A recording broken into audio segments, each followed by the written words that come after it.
원장님, 지금 뭐 하세요? 촬영하시기로 했잖아요. 피부 재생을 위해서 노력하고 있었는데 다 망했네.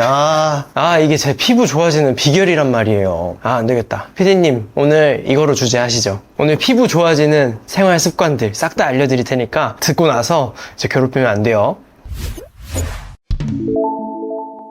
원장님, 좋은 피부는 사람마다 기준이 다른데 어떤 게 좋은 피부예요? 어떤 분들은 뭐 하얗고 뽀얀 피부가 좋은 피부다 하는 분도 있고, 피디님처럼 뭐 여드름이나 트러블 자주 올라오는 분들은 여드름이 안 올라오는 피부가 건강하고 좋은 피부다. 저마다의 기준이 좀 다르거든요. 제가 오늘 알려드릴 좋은 피부는 트러블이 안 올라오고 뭐 이런 것보다도 피부가 좀 하얗고 뽀얘지는 그런 피부 위주로 좀 설명을 해드릴게요. 저도 몇 가지나 해당되는지 체크하면서 들어야겠네요. 좋아요. 바로 가시죠.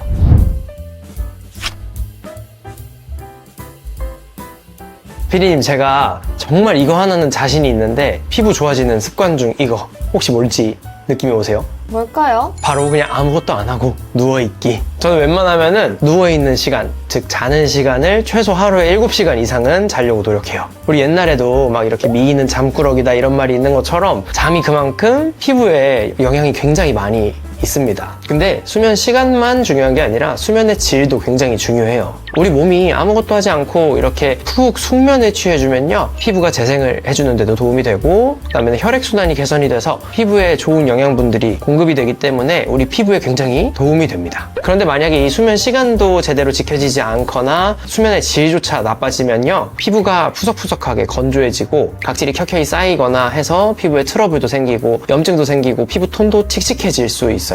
말만 들어도 아주 무시무시한데요? 아무리 평소에 좋은 화장품을 쓰고 피부과에 가서 돈과 시간을 투자해도 잠을 제대로 자지 못하면 소용이 없는 거네요. 피디님 거의 뭐 대본을 그냥 읽으시는 것 같은데 농담이고요. 그렇다고 볼 수 있죠. 아까 말씀하셨듯이 피부과에서 좋은 레이저 비싼 돈 주고 시술을 받아도 재생이 잘 돼야지 시술이 속된 말로 잘 먹는다 이렇게 보통 표현을 하는데, 재생력이 그만큼 수면을 제대로 못해서 재생력이 뒷받침이 안 되면은 효과를 제대로 볼 수 없는 거예요. 그렇기 때문에 숙면은 필수 조건이다 라고 보셔도 되죠.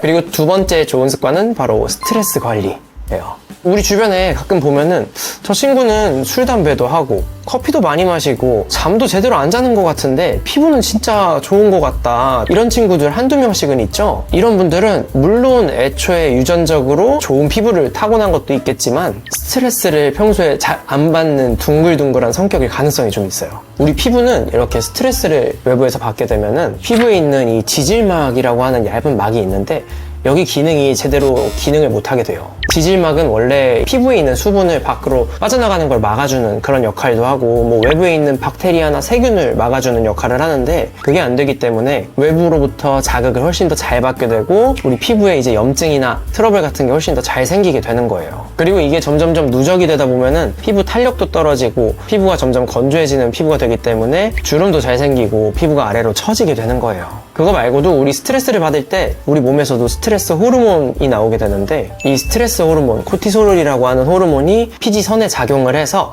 우리 피지가 더 많이 분비가 되게 유도를 하기 때문에 우리가 스트레스를 받으면 얼굴에 뾰루지 같은 게 이렇게 오들오들 올라오게 되는 거예요. 그렇기 때문에 이너뷰티라는 말이 있죠. 좋은 시술, 뭐 좋은 레이저 이런 것보다도 이 내면의 스트레스 관리하는 게 그만큼 중요하다 볼 수 있죠. 저도 알고 있죠, 스트레스. 그쵸. 사실 스트레스 관리는 맨날 의사쌤들이 스트레스 받지 마세요, 술, 담배 하지 마세요, 뭐 이런 얘기 하는 거 너무 뻔한 얘기라고 생각이 드는데 그만큼 중요하니까 항상 말씀을 하시는 거예요. 근데 오늘은 스트레스 관리를 하는데 좀 도움이 되는 실질적인 방법도 하나 알려드릴게요. 사실 스트레스 받지 마세요 이러면은 안 받는 사람 없잖아요. 다들 직장이나 이런 데서 스트레스 받으실 텐데 운동 한번 해보시는 건 어떨까요? 간단한 운동이라도 좋으니까 30분 정도만 하루에 한 번씩 해주시면은 스트레스 관리에 진짜 도움이 많이 되실 거예요. 우리 누워서 넷플릭스 한 편 정도는 다들 보시잖아요. 그 시간에 가까운 헬스장이나 이런 데 가셔서 러닝머신이나 아니면 집에 러닝머신 하나 정도 사셔서 러닝머신 위에서 넷플릭스 보면은 그것만 하셔도 확실히 스트레스가 좀 풀리는 게 느껴지실 거예요. 우리가 운동을 하면은 땀이 나면서 피부 안에 있는 노폐물이 밖으로 배출이 되고 또 혈액순환도 이렇게 촉진이 되기 때문에 피부 구석구석까지 피부에 도움이 되는 영양분들이 공급이 돼서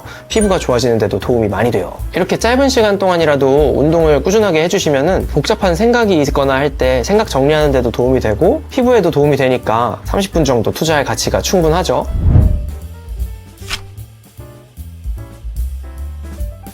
이너뷰티 말씀하시니까 그러면 음식 관리도 빼놓을 수 없을 것 같은데 피부에 좋은 음식이 따로 있나요?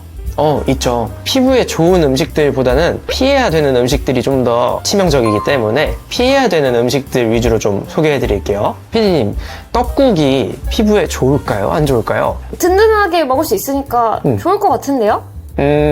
많이들 그렇게 생각을 하는데 아닙니다. 이 떡은 정제된 흰 쌀을 한 번 더 이렇게 꽉 눌러가지고 만든 게 떡이에요. 어떤 음식이 피부에 좋고 나쁘고 따질 때 가장 중요한 게 사실 GI 지수라는 건데요. 이 GI 지수는 탄수화물 덩어리가 얼마나 정제가 됐는지에 따라서 이 지수가 정해져요. 떡은 이 흰 쌀을 한 번 더 압축을 했기 때문에 굉장히 GI 지수가 높은 음식이에요. 실제로 GI 지수가 보통 한 70에서 80 정도만 돼도 굉장히 높다고 하는데 떡은 거의 90점 정도니까 굉장히 높다고 할 수 있겠죠. 그래서 밥 먹고 떡 드시거나 아니면은 단 음식 드시는 이런 습관 정말 피부에 안 좋아요. 저는 그래서 이제 되도록이면 떡도 잘 안 먹고 흰 쌀밥 대신해서 먹을 수 있으면 현미밥이나 잡곡밥 위주로 먹으려고 해요. 그리고 빵도 마찬가지예요. 빵도 밀가루가 GI 지수가 좀 높은 편이라서 되도록이면 GI 지수가 조금 낮은 호밀이나 통밀빵으로 드시는 게 훨씬 피부에 도움이 될 겁니다. 원장님 철저하시네요. 네.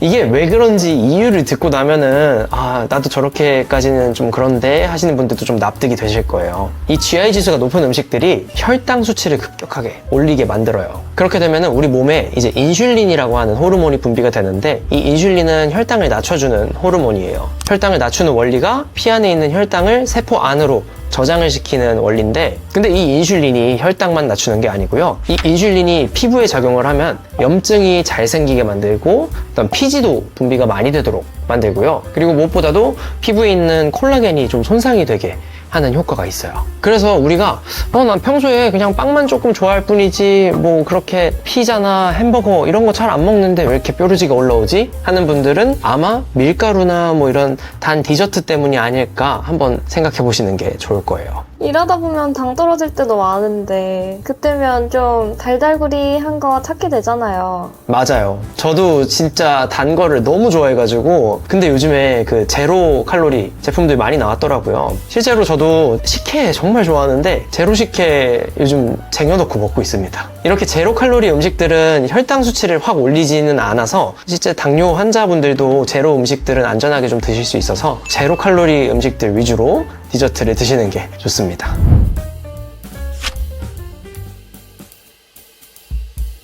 그리고 네 번째 습관은 얼굴에 트러블이 올라왔을 때 절대 손으로 만지지 않기. 우리 얼굴 트러블 올라오면 정말 만지고 싶어서 안달이 나죠. 저도 피부과에서 일을 하지만 뾰루지가 올라오면은 손으로 자꾸 만지고 싶어지고 하는 거는 모든 사람이 똑같아요. 근데 저는 이 트러블 만졌을 때 어떤 영향이 있는지 알기 때문에 절대 안 만집니다. 우리 얼굴 씻을 때도 손부터 씻으라고 말씀을 드릴 만큼 우리 손에는 균이 정말 많아요. 그리고 심지어 이렇게 트러블이 올라온 부위들은 보통 모공이 이렇게 열려있는 경우가 많아요.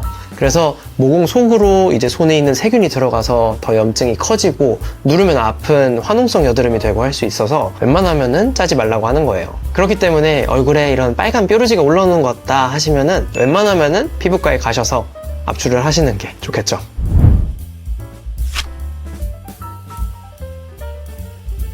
그리고 다섯 번째 알려드릴 습관은요, 샤워 시간이에요. 우리나라 사람들 특히 사우나 가서 이렇게 뜨뜻하게 몸 지지는 거 좋아하잖아요. 사실 이런 게 피부에 정말 안 좋아요. 겨울에 추운 데 있다가 이렇게 따뜻한 물로 샤워하면은 온몸이 이렇게 풀어지고 스트레스가 풀리는 것 같은데 사실 피부는 비명을 지르고 있는 거예요. 우리 목욕할 때 가장 적절한 온도는 어느 정도일까요, 피디님? 체온이랑 비슷하면 되지 않을까요? 거의 맞았는데 체온보다 오히려 좀 낮아야 돼요. 딱 적정한 온도는 30도에서 33도 정도. 이렇게 말로만 하면은 뭐 어느 정도인지 감이 안 오니까 약간 좀 춥다? 으슬으슬한데 이런 느낌의 온도로 샤워를 하는 게 가장 좋아요.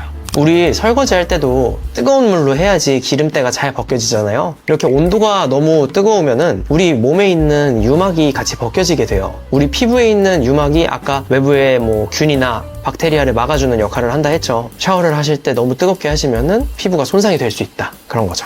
그러면 샤워하는 시간은 어느 정도가 적당한 거예요? 저는 보통 한 5분 정도 이내로 하시라고 말씀드려요. 이게 물론 절대적인 수치는 아닌데 건성 피부이신 분들은 하루에 한 번 아니면은 뭐 2번을 하시더라도 2번째는 되도록이면 물로만 샤워를 하셔야 되고요. 내가 지성 피부다, 가만히 있어도 유분기가 줄줄 흘러나오는 그런 타입이다 하시면은 하루에 2번 정도 샤워를 하셔도 돼요. 대신에 샤워를 하실 때 절대로 온도를 너무 뜨겁게 하지 마시고, 그리고 최대한 5분 이내 하시도록 추천드리죠. 그리고 또 한 가지 더 말씀드릴 게 있는데, PD님 혹시 샤워 타올, 샤워 볼 언제 바꾸셨어요?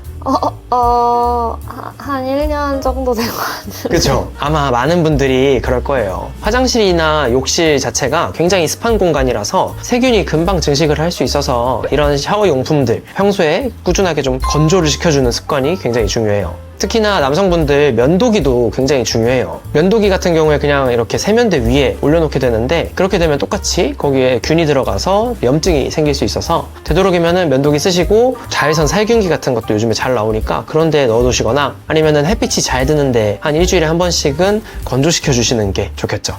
피디님, 오늘 피부 좋아지는 집에서 할 수 있는 습관들 한 5개 정도 알려드렸는데 몇 개 정도 하고 계셨어요? 잠자기? 잠자기. 잠은 충분히 주무시는 거 맞죠? 오늘 알려드린 5가지는 이렇게 돈 드는 습관들이 아니니까 되도록이면은 피부과에 가시기 전에 한번 이런 습관부터 먼저 고쳐보시고, 그래도 만약에 트러블이 계속 올라오고 뭐 문제가 있다 그러면은 그때 피부과 가셔서 관리 받으셔도 늦지 않을 것 같아요. 그러면 다음에 더 좋은 정보로 찾아뵐게요. 안녕.